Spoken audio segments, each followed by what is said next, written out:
The phone rang just as I was pulling a tray of pumpkin cookies from the oven, the warm scent of cinnamon and nutmeg filling my kitchen. I wiped my hands on my apron, expecting Sarah, my daughter, or maybe one of the grandkids, Ethan or Mia, calling to chat about Thanksgiving plans. Instead, it was Michael, my son-in-law, his voice clipped and businesslike, the way it always got when he was delivering news he didn't want to linger on. "Ellie," he said, skipping the usual pleasantries, "we've decided it's best if you don't come to our Thanksgiving dinner this year. The house will be full with my colleagues and, well, you move a bit slow these days. It's not the vibe we're going for. You get it, right?" The words hit like a slap, sharp and cold, stealing the air from my lungs. I stood there, gripping the edge of the counter, the cookies forgotten, their cheerful orange glaze mocking, the ache spreading through my chest. Too slow? Not the vibe. This wasn't just about a seat at the table. This was my daughter's home, my grandchildren's laughter, the holiday that had always meant family no matter how busy life got. And now, at 68, I was being told I didn't belong because my steps weren't quick enough, my presence not polished enough for Michael's important guests. I managed a week.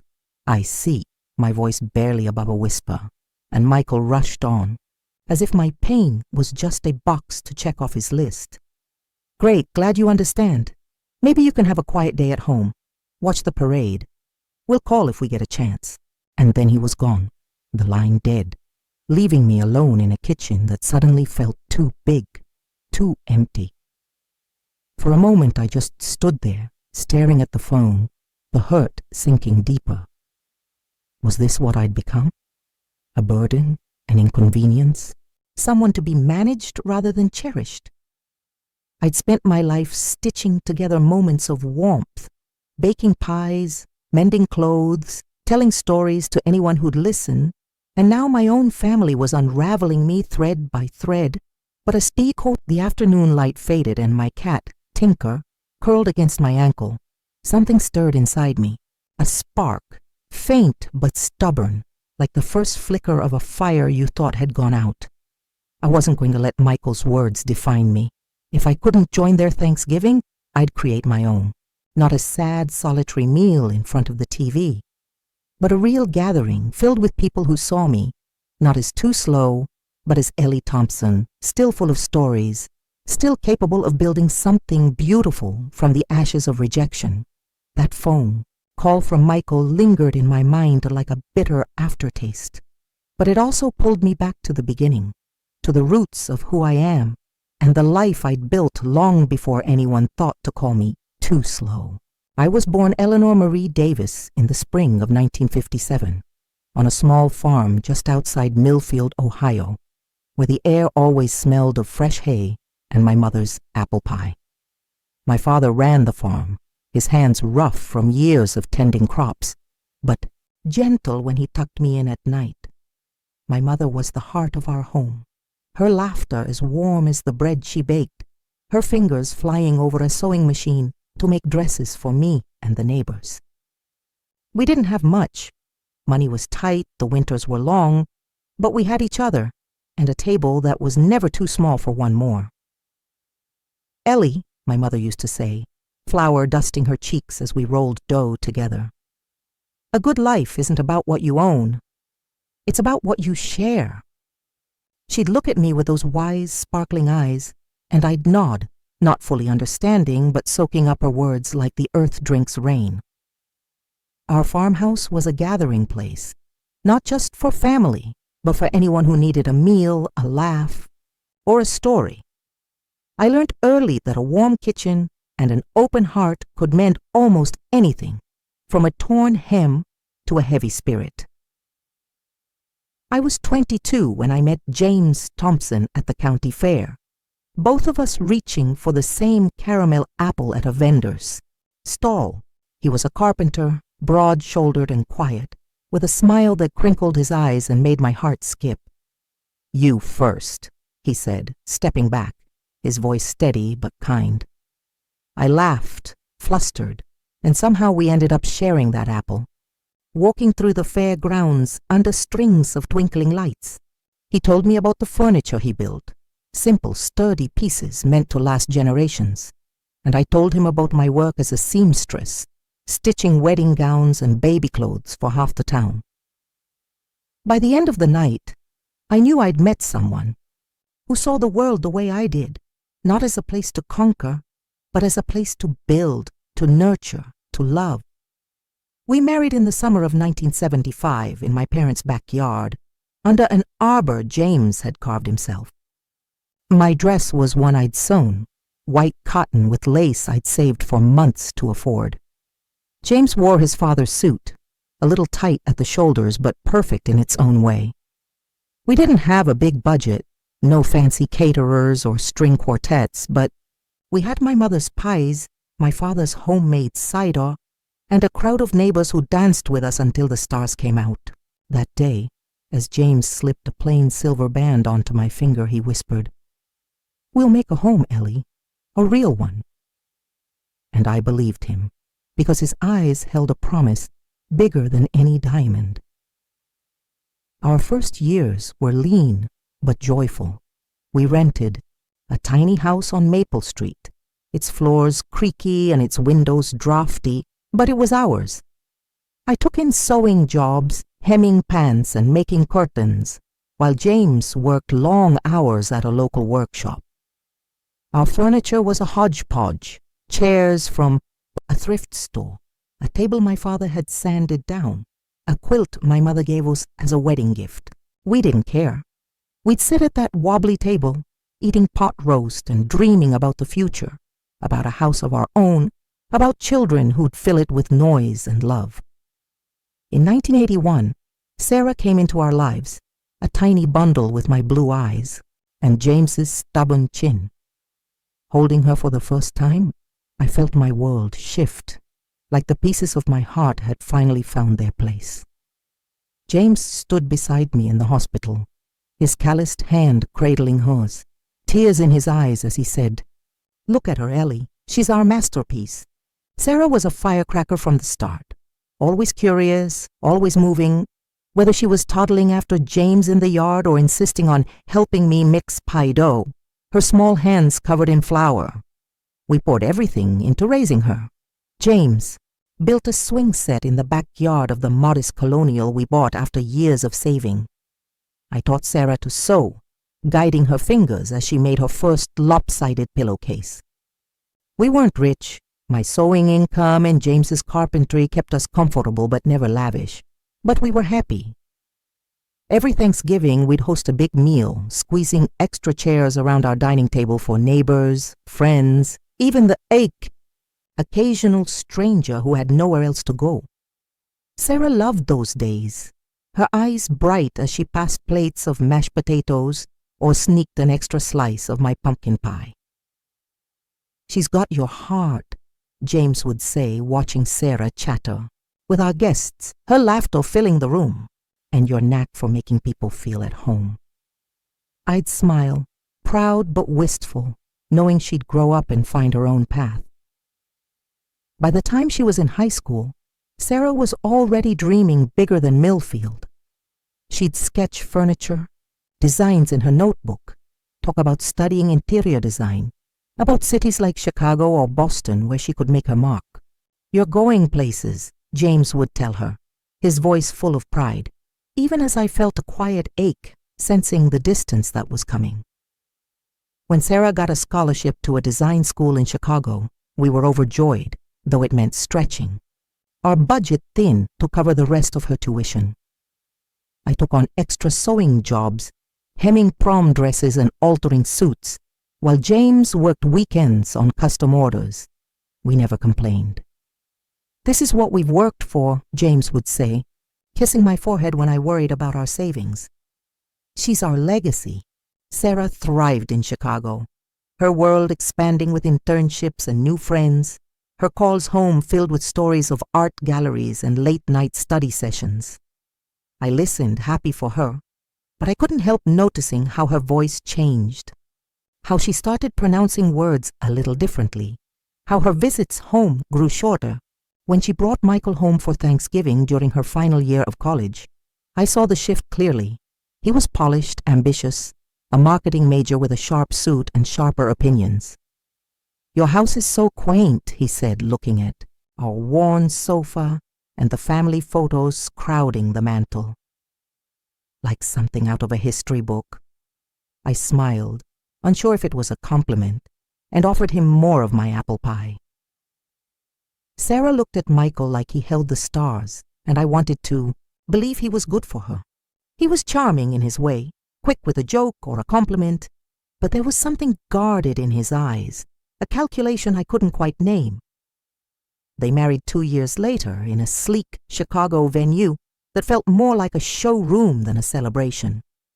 James and I sat in our best clothes, feeling a little out of place among the designer dresses and clinking champagne glasses. "She's happy," James whispered, squeezing my hand. "That's what matters." I nodded, but deep down I missed the warmth of our backyard wedding, the messy, joyful chaos of a family truly gathered. As the years passed, Sarah and Michael built a life that seemed to gleam from the outside.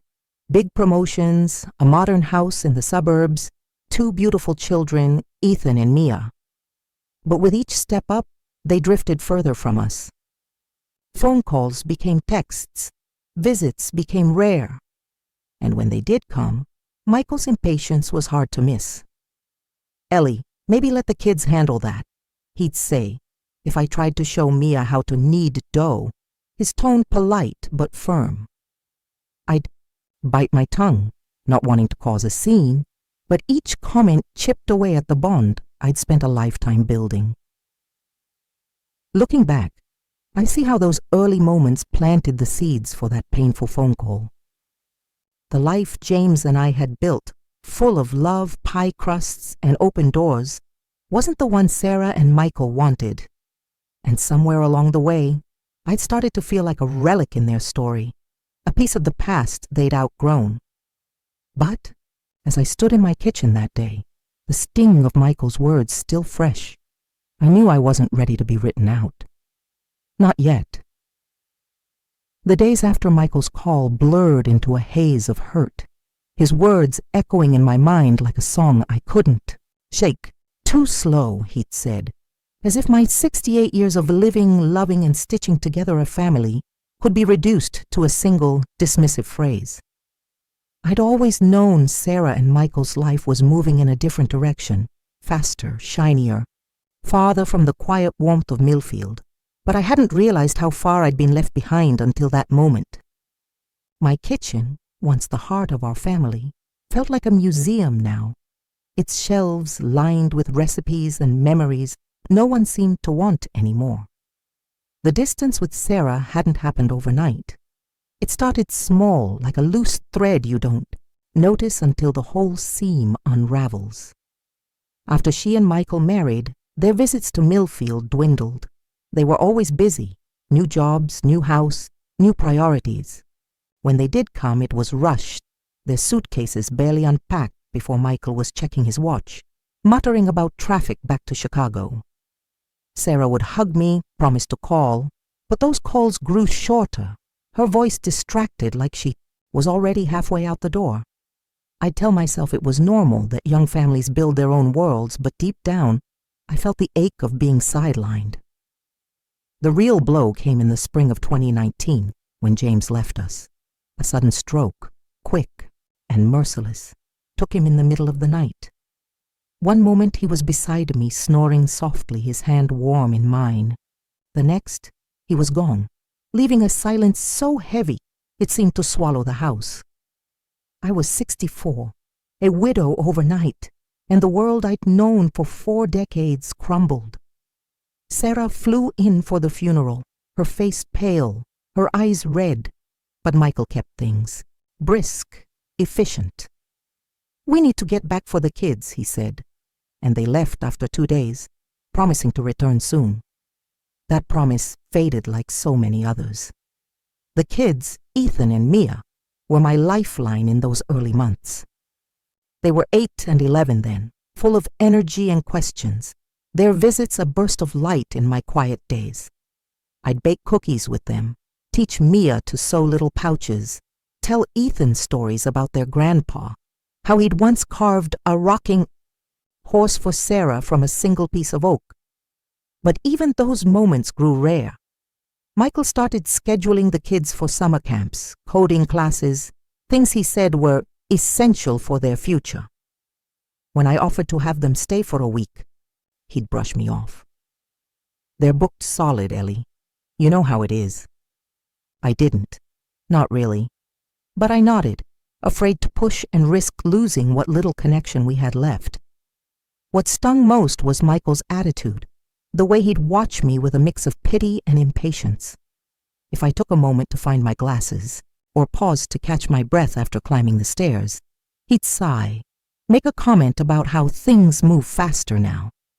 Once, when I was showing Mia how to roll pie dough, he cut in, "Let's not get flour everywhere, okay? We've got a tight schedule." Sarah was there, but she didn't say anything, just gave me an apologetic smile before turning back to her phone. I started to feel like an extra in their story, tolerated but not truly wanted. With James gone and Sarah's family slipping away, I could have let the loneliness swallow me. There were days when I'd sit at the dining table, staring at the empty chairs, wondering if this was all my life would be now, waiting for a call that never came, for a visit that was always next time. But something in me, maybe the same stubborn spark my mother had, wouldn't let me give up. I started volunteering at the Millfield Library, a place I'd always loved for its smell of old books and the soft hum of people reading. I'd organize story hours for kids, my voice bringing fairy tales to life, or help shelf books, my hands finding comfort in the familiar rhythm. That's where I met Margaret, a retired school teacher with a laugh that could fill a room. She'd tease me about my endless supply of ginger snaps, but she'd always take one, her eyes crinkling with warmth. Then there was Tom, a former journalist who'd moved back to Millfield after decades in New York. He'd linger after book, club meetings, sharing stories of his reporting days over cups of weak library coffee. The Lopez family, who lived down the street, became like kin too. Their kids would run into my yard asking for cookies, and Maria Lopez would invite me to their barbecues or homemade tamales, a gift I never refused. These people didn't see me as slow or outdated. They saw me as Ellie, the woman who could tell a story, bake a pie, or mend a torn jacket in an afternoon. Through them, I started to rebuild, piece by piece. I'd spend Tuesday mornings reading to preschoolers, their wide eyes reminding me of Sarah at that age. Thursdays, I'd join Margaret and Tom at the community garden, planting tomatoes and trading jokes about our creaky knees. Sundays, I'd have tea with Maria, listening to her talk about her dreams for her kids. It wasn't the family I'd lost, but it was something real, something that kept me moving forward. I'd even started baking again, not just for myself, but for the library fundraisers, my pumpkin pies and apple tarts, earning a reputation that made me blush with pride. Still, the ache for Sarah, Ethan, and Mia never went away. I'd send them care packages, homemade cookies, a scarf I'd sewn for Mia, a book of riddles for Ethan. But the replies were brief, polite, often from Sarah's assistant rather than Sarah herself. Michael's influence was everywhere, his need for control shaping their lives in ways I couldn't reach. I'd lie awake at night, wondering where I'd gone wrong, if I'd been too soft, too old-fashioned, if I'd failed to teach Sarah how to hold on to what mattered. But even in that darkness, I found moments of light. The library kids would hug me after story time, their sticky hands leaving smudges on my skirt. Margaret would call just to chat, her voice a lifeline on lonely evenings. And Tinker, my tabby, would curl up beside me purring as if to say, "You're enough, Ellie." Those moments reminded me that I still had something to give, even if my own family couldn't see it. Michael's call had cut deep, But it also made me realize I wasn't done yet. I wasn't just Sarah's mother or James's widow. I was Ellie Thompson, and I had a life to live, with or without their invitation. Michael's words clung to me like damp November fog, heavy and cold, settling into every corner of my thoughts. Too slow, he'd said, as if I were a piece of furniture that didn't match their sleek, modern life. I spent the first day after his call in a daze, moving through my house like a ghost, touching things that used to mean something. The recipe box my mother left me, the quilt James, and I had curled up under the photo of Sarah at 5, her face smeared with pie crust. Each one felt like a reminder of what I'd lost, not just a seat at their Thanksgiving table, but my place in their world. At 68, was I really so irrelevant, so easily dismissed? I sat at my kitchen table that night, a cup of chamomile tea growing, cold in my hands, Tinker purring softly at my feet. The silence was deafening, broken only by the tick of the clock James had fixed a dozen times. I kept replaying Michael's voice, the casual cruelty of it, the way he'd suggested I watch the parade like some forgotten aunt tucked away in a corner. It wasn't just about Thanksgiving. It was about being erased, about being told I didn't matter because I couldn't keep up with their fast-paced, polished lives. I felt small, brittle, like a leaf ready to crumble under the weight of winter. For 2 days, I let that hurt swallow me. I skipped my library shift, ignored Margaret's worried texts, and avoided the garden where I'd usually find solace. I'd look at the phone, hoping Sarah might call, might say it was a mistake, but it stayed silent. The third morning, I woke to sunlight streaming through my bedroom window, catching the dust motes in a quiet dance. I lay there, staring at the ceiling, and something shifted.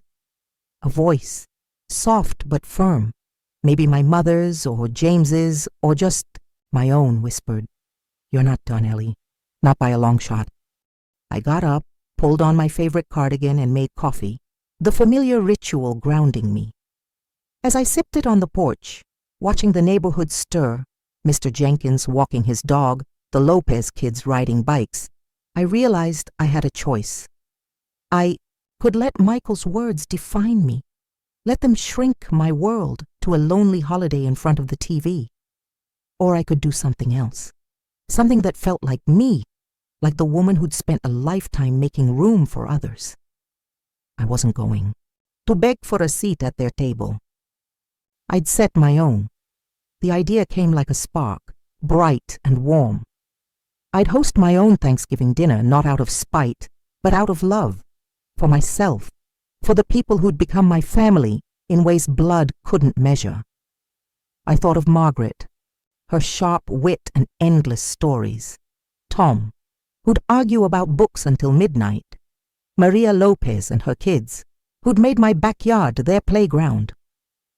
These were people who didn't care if I took an extra moment to find my words, or if my pies weren't Instagram perfect. They saw me, and I was going to create a space where we could all belong. I grabbed a notebook, my hands trembling with a mix of nerves and excitement, and started planning. First, the guest list. Margaret, Tom, the Lopez family, maybe Mrs. Carter from next door, who'd lost her husband last year. I'd invite Judy and Sam from the library, too. They always spent holidays alone. Then the menu, roasted turkey, a Vates course, with my mother's sage stuffing, mashed sweet potatoes with a brown sugar glaze, green beans with almonds, and my pumpkin pie, the one James used to sneak bites of before it cooled. I'd pull out the good tablecloth, the one I'd embroidered for our 10th anniversary, and use the mismatched china that told the story of our life together. As I wrote, the weight of Michael's rejection began to lift, replaced by a purpose I hadn't felt in years. This wasn't about proving him wrong. It was about proving myself right, about reclaiming the joy of gathering, of sharing, of being Ellie Thompson. I didn't need Sarah's fancy dining room or Michael's approval to make a holiday worth celebrating. My house on Maple Street had always been a place of welcome, and it could be again. For the first time since that awful call, I felt alive, like I was stitching together something new, something beautiful from the torn pieces of my heart. The moment I decided to host my own Thanksgiving, it was like flipping a switch in my soul. The hurt from Michael's call didn't vanish, but it wasn't the only thing I felt anymore. There was excitement, too. A flutter in my chest I hadn't known since the days James and I would plan our big holiday meals. I started with a list, scribbling names in my notebook with a pencil that trembled from anticipation. Margaret, Tom, Maria and the Lopez kids, Mrs. Carter, Judy, and Sam from the library. These weren't just names. They were people who'd laughed with me, shared their stories, made me feel seen when my own family looked right through me. They were my chosen family, and I was going to fill my house with their warmth. I called Margaret first, catching her just as she was leaving a book club meeting. "Ellie, a Thanksgiving dinner at your place," she said, her voice bright with surprise. "Count me in. I'll bring my cranberry relish. You know, the one with the orange zest that everyone fights over." I laughed, the sound surprising me, and felt a knot loosen in my chest. Next was Tom, who didn't hesitate. "I'm no cook, but I've got a bottle of Merlot I've been saving for a special occasion. This feels like it." Maria Lopez answered on the second ring, her kids shouting in the background. "Ellie, we'd love to come," she said. "I'll make my abuela's cornbread. It's not traditional Thanksgiving, but trust me, it's a crowd pleaser." Mrs. Carter, Judy, Sam, each yes was a brick in the foundation I was building, a reminder that I wasn't as alone as Michael's words had made me feel. With the guest list set, I turned to the house. My dining room hadn't seen a real gathering since James passed, its table covered with sewing projects and library books. I spent a morning clearing it, dusting the oak china cabinet, polishing the table until it gleamed. I pulled out the tablecloth. I'd embroidered years ago, its delicate stitches a map of our life together, and laid it carefully, smoothing every crease. The china was a mix, some from my wedding set, some from thrift stores, each piece with its own story. I didn't care if they didn't match.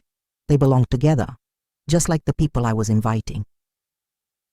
The menu came next, and I let my heart guide me.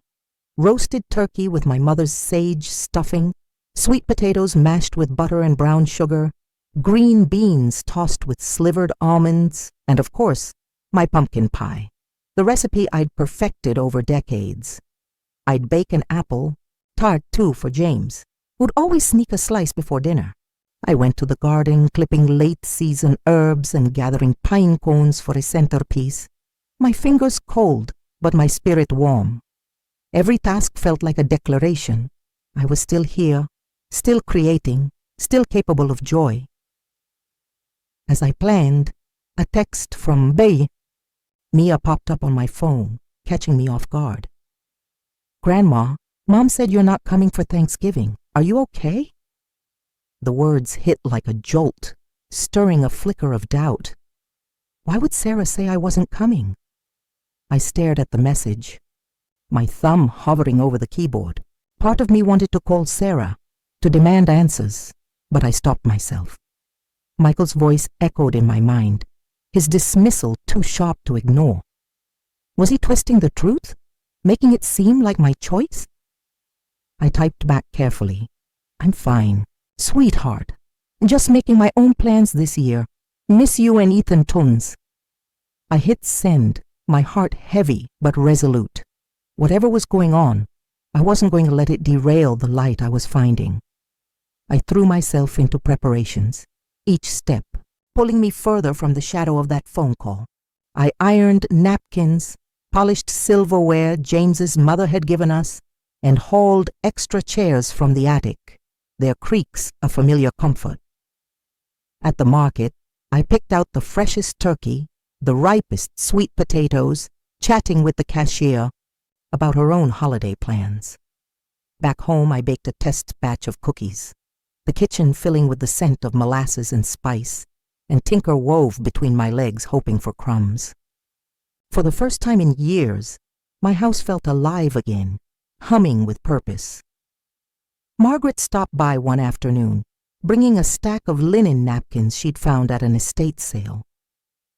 "Thought these would look nice on your table," she said, her eyes twinkling. "And they're washable so the Lopez kids can make a mess." Tom dropped off a playlist of old jazz tunes, saying, "Nothing says Thanksgiving like a little Ella Fitzgerald." Even Mrs. Carter, who rarely left her house, insisted on contributing a jar of her homemade peach preserves. "For the rolls," she said, her voice frail but firm. These small gestures weren't just about food or music. They were gifts of time, of care, of belonging. They reminded me that a family isn't just born. It's built, one kind act at a time. By the time I finished preparations, I was exhausted but exhilarated. My house on Maple Street, with its creaky floors and mismatched plates, was ready to welcome people who didn't need me to be anything other than myself. Michael's words still stung, and the mystery of Mia's text gnawed at me, but they weren't the whole story anymore. I was writing a new chapter, one where I wasn't waiting for an invitation or an apology. I was choosing to create something beautiful, something true, and that choice felt like the strongest stitch I'd ever sewn. Thanksgiving morning dawned crisp and golden, the kind of day that makes you believe in new beginnings. I woke early, the house quiet except for Tinker's soft snores at the foot of my bed. As I sipped coffee in the kitchen, the dining room glowed in the morning light, the table set with my embroidered tablecloth, mismatched china, and a centerpiece of pine cones and rosemary sprigs. Margaret's napkins added a touch of elegance, and the air already carried the faint promise of roasting turkey. For the first time in years, I wasn't dreading the holiday, wondering how I'd fit into Sarah and Michael's world. I was creating my own, and it felt right. By noon, the kitchen was a whirlwind of activity. The turkey was in the oven, filling the house with that unmistakable Thanksgiving scent. Sweet potatoes bubbled on the stove, their brown sugar glaze making my mouth water. I stirred the sage stuffing, tasting it to be sure it matched my mother's recipe, and checked the pumpkin pie cooling on the counter, its crust golden and perfect. Margaret arrived first, her cranberry relish in hand, followed by Tom with his bottle of Merlot and that jazz playlist humming from his phone. Maria and the Lopez kids burst in, their arms full of cornbread and a tray of tamales, just in case. Mrs. Carter came with her peach preserves, Judy and Sam with a basket of homemade rolls. Each guest brought something, a dish, a story, a smile, that made the room feel fuller, warmer, alive. We gathered around the table at 3, the chairs a little cramped but nobody minding. The food was spread out like a patchwork quilt, traditional dishes mingling with new ones, each plate telling a story of the person who'd brought it. I stood at the head of the table, my heart swelling as I looked at these faces. Margaret's mischievous grin, Tom's thoughtful nod, Maria's kids whispering excitedly. They weren't my blood, but they were my people, here because they chose to be, because they saw me as more than too slow. "Friends," I began, my voice steadier than I expected, "thank you for being here. This Thanksgiving is different from any I've hosted before, but it's truer to what this day means to me. It's not about fancy settings or perfect plans. It's about choosing to come together to share what we have, to make room for each other exactly as we are. You've all made room for me, and I'm so grateful." I raised a glass of cider, the others following, their eyes bright with warmth.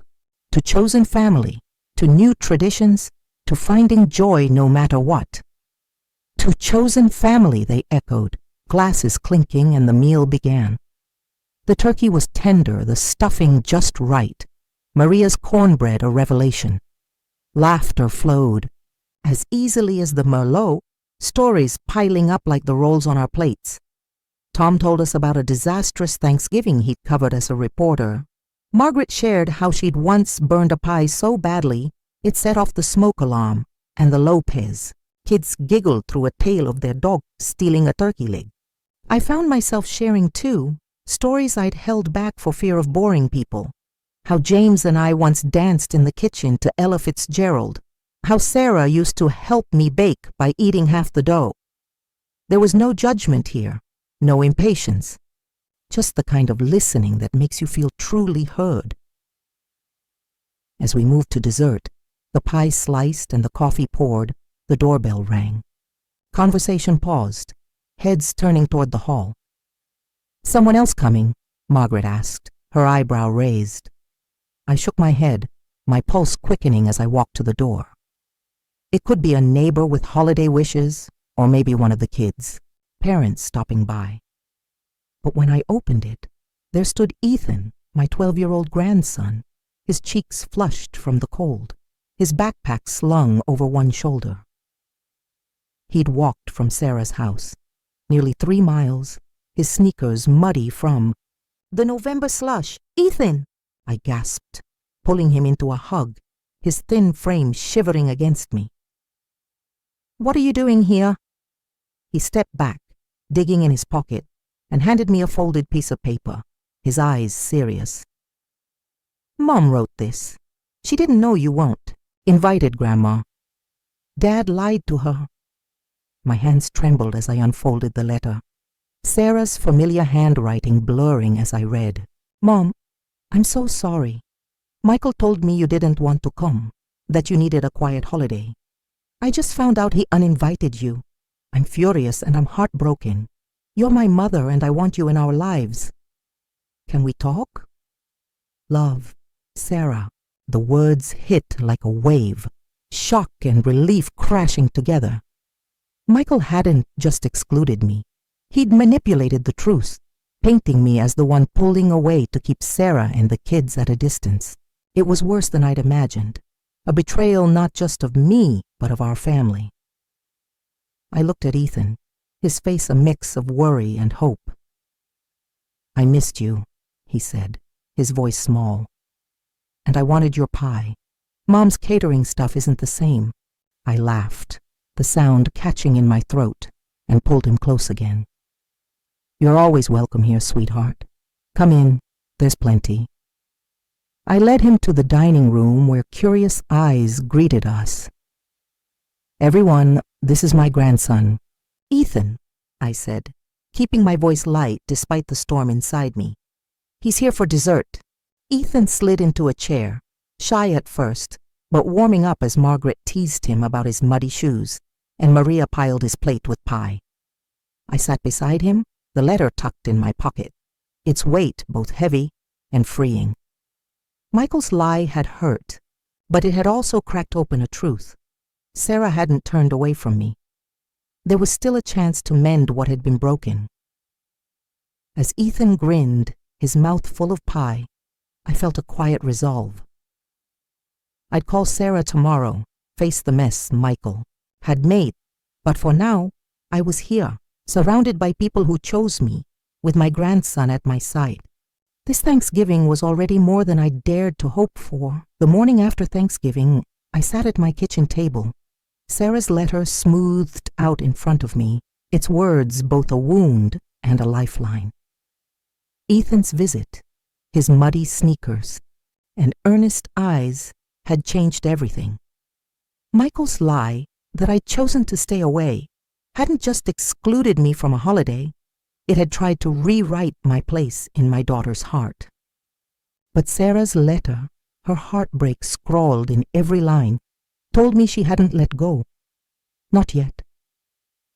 I picked up the phone, my hand steady despite the nerves, and dialed her number. When she answered, her voice broke on the first word. "Mom?" We talked for an hour, tears on both ends, unraveling the tangle of misunderstanding Michael had spun. "I thought you needed space," Sarah said, her voice thick with regret. He said you were tired, that you didn't want the hassle of our big dinners. I should have called you myself. I told her about the phone call, Michael's cold dismissal, his claim that I was too slow for their world. There was a long silence, then a sob.